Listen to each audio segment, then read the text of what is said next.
મિત્રો, ખેડૂત info YouTube ચેનલમાં આપ સર્વ સાથીઓનું સ્વાગત છે। મિત્રો, જાણીશું અત્યારના તાજા અને મહત્વના હવામાન સમાચાર।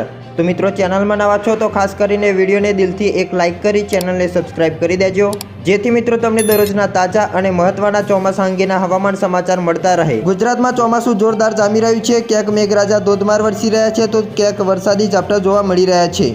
આ બધાની વચ્ચે હવામાન નિષ્ણાત પરેશ ગોસ્વામીની ફરી એકવાર મોટી આગાહી સામે આવી છે। જે આગાહી મુજબ 18 તારીખ સુધી ભારે વરસાદની કોઈ શક્યતા નથી, પરંતુ 21 તારીખ બાદ ફરી મેઘરાજા ધબધબાટી બોલાવી શકે છે। હવામાન નિષ્ણાત પરેશ ગોસ્વામીની આગાહી મુજબ ગુજરાતમાં ભેજના કારણે છૂટાછવાયા વરસાદી ઝાપટાની શક્યતાઓ છે, પરંતુ ભારે વરસાદની અત્યારે કોઈ શક્યતા નથી।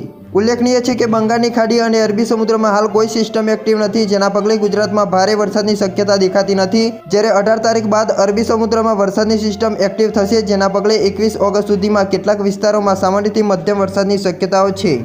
ઓગસ્ટ મહિનાના છેલ્લા અઠવાડિયામાં અરબ સાગરમાં અપર એર સાયક્લોનિક સર્ક્યુલેશન અને બંગાળની ખાડીમાં લો પ્રેશર સર્જાશે, જેના કારણે 22 ઓગસ્ટથી 30 ઓગસ્ટ સુધી રાજ્યમાં ભારેથી અતિભારે વરસાદની શક્યતાઓ છે। સાથે કેટલાક વિસ્તારોમાં અતિવૃષ્ટિની આગાહી પણ હવામાન નિષ્ણાત પરેશ ગોસ્વામી દ્વારા કરવામાં આવી છે।